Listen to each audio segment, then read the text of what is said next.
திருப்பூர் மாவட்டம் கிருஷ்ணாபுரத்தில் 7 பேருக்கு மஞ்சள் காமாலை பாதிப்பு ஏற்பட்டதை அடுத்து மருத்துவர்கள் அந்த கிராமத்தில் முகாமிட்டு சிகிச்சை அளித்து வருகின்றனர். கிருஷ்ணாபுரத்தைச் சேர்ந்தவர்கள் திடீரென உடல்நலக்குறைவால் பாதிக்கப்பட்டனர்.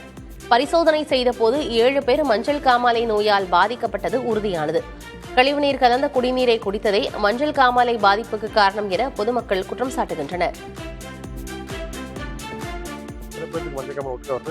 என்னன்னு காரணம் நீங்க பார்க்கும்போது பாத்தீங்கன்னா குடிநீர் 2 வருஷமாவே முறையா கரையா வரல, சாக்கடை தண்ணி கலந்து வருது அப்படிங்கிற மாதிரி மக்கள் எல்லா பக்கம் பேரூராட்சிக்கு நிர்வாகிகளாக கம்ப்ளைண்ட் கொடுத்துருக்காங்க. அவங்க சரியா நடைமுறைப்படுத்தாதனால இது ரொம்ப நாள் ஆகும். மக்களுக்கு பாத்தீங்கன்னா இப்போ மஞ்சள் காமாலை பரவிடுச்சு. இப்போ உள்ள எல்லாத்துக்கும் இப்போ பாத்தீங்கன்னா தடுக்கிறதுக்கு நடவடிக்கை கோரி நிறைய டைம் மனுக்கள் கொடுத்துருக்காங்க. மக்கள் போய் நிறைய செஞ்சிருக்காங்க. இவங்களோட மெத்தன போக்குனால எந்த நடவடிக்கை எடுக்காம இந்த பிரச்சனை ஆச்சுங்க. தண்ணியில கிருமிகள் ரொம்ப இருக்குதுங்க சார். சாக்கடை தண்ணி வருது. எங்க கைகளெல்லாம் பாருங்க பொறி புடிச்சது மாதிரி.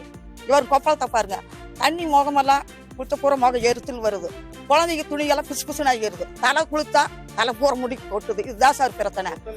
இந்த 2 வருஷம் இதே மாதிரிதான். நான் பல முறையும் கம்ப்ளைண்ட் பண்ணிட்டேன். நுர பொங்கி வருது.